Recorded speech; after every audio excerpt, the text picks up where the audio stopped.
Defensively, I feel like the story of this game, Logan, the biggest talking point is going to be Emmanuel Forbes. He gives up the big touchdown, and I think this is just another Emmanuel Forbes type of day where he actually does a lot of really good stuff, but it's undone by the fact that he does the thing that you can't do in the NFL. Explosive plays are what make this league go right now. And if you are going to consistently give them up, like he has in camp to Terry McLaurin, you're like, well, it's Terry. He gives up one or two to Garrett Wilson in the joints. And those are, again, we weren't there to see the exact circumstances there, but we know on some level they happened. And then in the game, he gives up the touchdown to Jason Brownlee. And while he does make some nice plays that I know you want to talk about a little bit more underneath and in other circumstances, you can't keep undoing the good with the ultimate bad, and that seems to, unfortunately, through a year and a training camp, be the Emmanuel Forbes story in the NFL. Yeah, I'd say that's a really good characterization, and I probably couldn't have said it better myself. And again, like he has a PBU early in the game where it's like straight man-to-man, he's isolated, runs foot-to-foot with the guy, doesn't lose his line, plays the football well, and you're like, dang, good job. He's a tackle on Braylon Allen, who's a big man. Like that dude in warmups, I was like, holy cow, you just are talking about built different, different. And he didn't get him down, but he put his body on the line and got in on that leg and held on for dear life and made it happen. And he had another tackle on Braylon Allen later in the game too. Like it was a penalty called back, but he's 1-on-1, makes the play. So like some of that stuff, like some of his run fits, I think generally pretty good in coverage. Not perfect, but generally pretty good. And then, like you said, it's like that's good, but then you give up a touchdown, which was kind of weird to me. Like I was standing right on the sideline when it happened. He's like playing the receiver well. He's in really good phase. And then all of a sudden he like looks back for the ball and it's like, no, just like play through that guy a little bit. You know what I'm saying? It's like he maybe expected back shoulder. I don't know, but it was weird. I saw that happen a couple times in the game with other DBs as well. I don't know if it's something they're talking through or coaching through or just different in the first time you get live action, but the technique didn't look right. I feel like when I see guys really play it well, instead of pushing away for space, they play into the body and look back and kind of rely on the feel of their shoulder to either widen the receiver or stop him if he's trying to run a fade stop. So and maybe that comes with experience, maybe that comes with time, but I do think you bring up a great point. Like underneath, he's been pretty good. Like when he's playing Terry in practice, it's a war. If you're running a comeback, he's there. If you're running a hitch, he's there. In, there, dig, good. And all of a sudden on the fade, it's like, or the go, it's like I lose phase with the receiver. So that's one of the things I was so excited about. It's like, the first play of the game or whatever, the second play of the game, perfect phase. But so I think that's something definitely if you're a fan to keep an eye on. But I will say when you compare him to Mike Davis on the film, and Mike Davis is a good football player, but there is a distinct difference in the type of athlete you're talking about and dealing with. And I think like that's something that's always that I'm as a coach, I'm going to really try to push him to get better and really kind of buy into what we're doing. Because again, athletically, he just is special. There's a reason he's a top 20 pick in last year's draft. So for sure. I guess despite the positive elements of what he did, the explode, even in practice, it's the same thing. You're like, man, great job, great PBU. Oh, look at that fit, good job. And all of a sudden, it's like huge explosive for a touchdown. And like we've talked about this before, like the NFL now, offense is built on explosive plays. And so if you can give up the underneath stuff, but you cannot give up an explosive. And a touchdown in the red zone is an explosive play, big time. So yeah, for sure. It's kind of, in some ways it's similar to like Andrew Wiley in the season he had last year, where he'd be like, man, Andrew Wiley played a lot better than everyone realized, but he gave up a sack or a big pressure that caused a huge incompletion or whatever. And it's like, okay, but when it gets to the biggest moment, why is the worst possible outcome happening?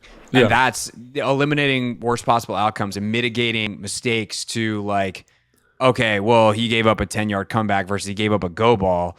Those are things that win and lose you football games. And I'm curious to see with more time on task, because like as long as training camp, I mean, I just took a 10-day vacation and we're still early in training camp. We still got 2 more preseason games. Like there's still 2 more weeks of practice. Yeah. There's all this stuff, right? I just missed 10 days and we're still basically at the halfway point. Like there is just so much more time to go. And I think, the phrase time on task, like we're starting to get into a critical mass of time on task where these guys have had new coaching, new techniques throughout the spring, throughout the fall, where hopefully it can start to click on a different level. You've now done it against another team, which is another kind of like data point in your head to be like, okay, now I might understand it differently. And so how does Forbes, specifically for the context of this conversation, but also everyone else on the team, take to these things, study the film, do the work? And I think now is kind of the biggest, like, now we're starting to really transition from teaching to evaluation, from like, okay, we've given you the tools. What can you show us in the next couple of weeks to earn your roster spot, your starting spot, your snaps, whatever, wherever you are in the hierarchy? And for Forbes, it's a starting spot. But also maybe, do they open up trade calls or something like that if someone comes calling? These are the questions that are just happening this time of year. Yeah, and I think the other thing is like, people are like, well, why aren't people talking about St. Juice like this? I think St. Juice, when you go out to practice, watch individual. St. Juice is like locked in. Mike Sanders still is like locked in, and Mike Davis locked in. And when Forbes comes up again, you see the athletic, but it's not exactly like the other guys do it. And so part of me is wondering how is he buying in to the techniques? That's something that the fact that it comes up consistently with him, I'm like, are you locked in on this, or like what's going on? So, and it's something, not to defend like Rivera and that crew, because we know the coaching was not at the level that is now, but like that is something that came up with him a lot last year. Yeah, it's a great point. And so that's something that I'm kind of like keeping an eye on a little bit, is like, because again, if he's not taking what you're teaching him seriously, then I'll never get you where I want you to go as a coach. Mm-hmm. And I've seen that when I played in the league, right? And guys, like, I don't care how talented you are, if you're not going to fit with us, especially if you're Adam Peters. Like, I remember when I was in San Francisco, and this is something that's always looming in the back of my mind, is he traded, I want to say like 4 or 5 kind of like cornerstone pieces there, not him personally, but Kyle and John Lynch and the whole staff, because they're like, it's never going to fit with what we want. And is that how Forbes is? I don't know. Again, like I just said, I'll be honest, man. Like when we were having the conversation about Dotson, I had the same thought. Yeah, it's just interesting. Are you competitive and tough? Right. Are you competitive? Are you tough? Can you do the things that we want you to do? And ultimately, like, those guys are so talented that they might actually be able to answer the question, yes, somewhere else. Somewhere else might want something different. So it's not really about what they are as football players, as NFL football players. It's about what they are as commanders. And if there's more value for Adam to trade them and for another team to give something up that is more valuable to Washington, hopefully like a second-round pick or something like that, then, and considering where these guys are on their contracts, especially Forbes, like, that is not an unreasonable ask. I think those are conversations that they would certainly take seriously, but that's not us reporting anything. That's just kind of us speculating based off what we've seen so far, which is probably irresponsible. But yeah, we are speculating. But if we clarify, that's what it is. It is what it is. So there's that. And by the way, for whatever it's worth, PFF graded out, like, he had a green grade across the board. Yeah. He had a 71.4 overall. 67.4 in run, 76.9 tackle, and 69.3 in coverage. So like, he graded out pretty well, but again, they graded individual plays, and like that one play is bringing his grade way down. But in the context of a football game, not every game or not every play is graded out equally. I got a funny story about that. Not funny. It's like kind of one of those things that stings you when you remember it. But I was playing a game, and I actually played really well against the Giants in 2013, like physical in the run game, good in pass pro, ran good routes, but I had a fumble. And I remember, like, my grade was really high, but I remember my coach was like, you understand better than anybody that not all plays are created equal. So, like, is this indicative of how you played? No. And I remember being like, damn, like, you know what I mean? Like, that sucks. Yeah, but I played great except for the fumble that screwed us over or whatever. Yeah, and so you're like, fumble was, but yeah. Yeah, but because it was in a 2-minute situation, or like 3:50 left in the half, and they went, and it was in like the 45 minus 45, and they went down and scored. And I was like, oh my god, So, but like that's the whole point of this conversation, is like, you can do a bunch of good stuff, but if you've got that one thing that screws you, then it's not good. So. Yeah, and in a radio context, it was a great show, except for that F-bomb I dropped that got me fired. Correct. Yeah. I'd never done that, not yet. Anyway, I'm jet lagged today. Knock on wood. All right. Jamin Davis, the last guy we want to talk about real quick. And maybe on Thursday's show, we can talk a little bit more about some of the kind of leftovers that we didn't get to, guys that we should talk about, good and bad, from this game. But for today to wrap up, Jamin, I don't know. I can't help but think as I watch him, I'm like, I don't know. That guy seems good at chasing down the ball carrier and tackling him. Seems like a linebacker. He sets an edge okay at times, even good at times. He has not been impactful at all as a pass rusher. And I really did try to focus in on him as I rewatched the game back this morning before we taped this podcast. But I just don't really fully, like, I get from a trait standpoint, the experiment. They keep saying they're going to play him more at linebacker and they're comfortable with him there. Then they never do it. And he's playing defensive end.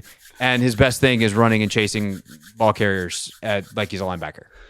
Yeah, I mean, let's see. Like, I think he did a good job early on setting the edge against Olufushana. Yeah. That's a big-time draft pick there. And he set the edge in a way that I thought this could be problematic later in the game. Like, he set kind of a vertical edge. Like, he set, like, through the middle of the offender, right? So usually when you're doing that, you want to get your hat and hands in there and then get your outside arm free so that if the ball does bounce, I can make the play. But he was kind of setting it the way they set edges last year, which is through the middle, and then you're kind of playing inside, relying on that vertical knot back to force the ball carrier to cut back. So he did that. He made a play. Nice job. Tackled the running back, and then he pursued him. I think it was the next play. Made a tackle for loss. Like, great job. However, that vertical edge came, bit him in the butt later, and the running back did bounce it outside and ran it for like 25 yards and tried to absolutely murder Percy Butler. Kudos to Percy for not turning it down. Nice job. And then the next time is he gets a little bit nosy on an inside move on a pass rush when he can't do it. It's 3rd and 9 in the red zone. You can get the ball back here. You don't do it. The quarterback scrambles for a first down.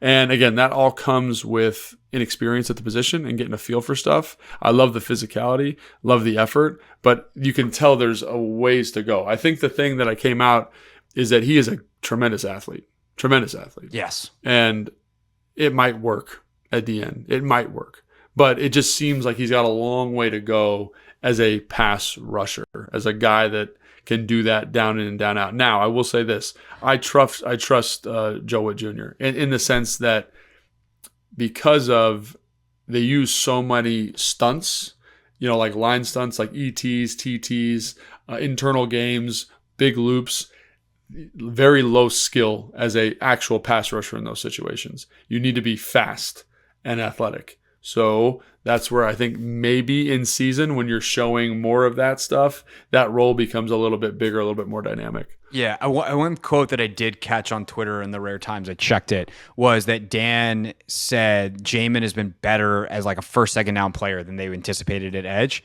even if the pass rush stuff has been slow coming along. That he's actually like done a good job setting the edge and like playing with good discipline. And, we obviously on that 3rd down situation late in the game, it's the play that leads into the 2-minute warning that Logan was just talking about.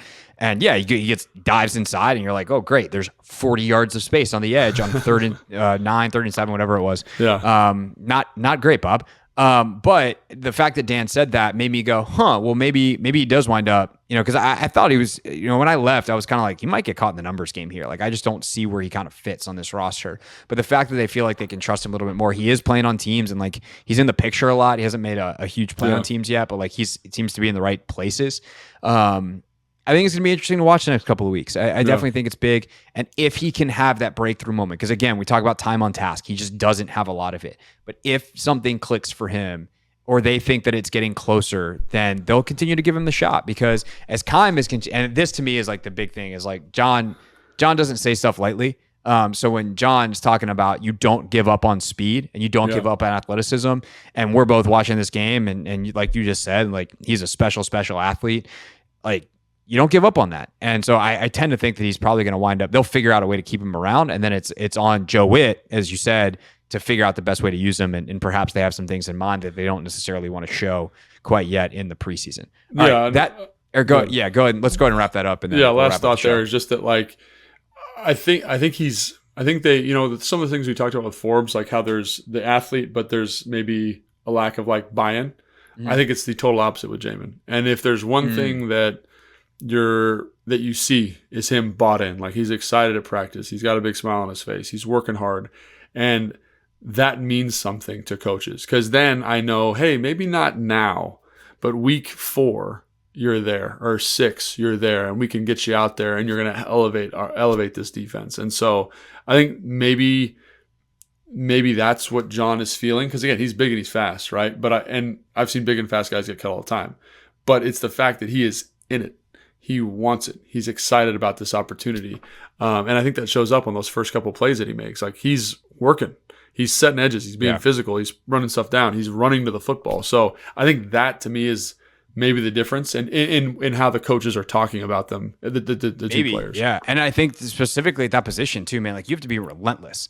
Like, you have to understand that if you play 60 snaps and you have 3 sacks, like, you still didn't get 57 snaps, or like, you might not make a play 57. Like, that is percentage wise demoralizing. And that's why it sucks to be an offensive lineman, because if you have the inverse and you play perfect 57 snaps and then give up 3 sacks, like, you had a bad game, even if the percentages are not fair at all. And so there's a relentlessness of like, yep, lost that rep. Yep, lost that rep. Didn't get what I needed. Let me go at it again. That Jamin Davis absolutely is playing with. And I think it's really impressive.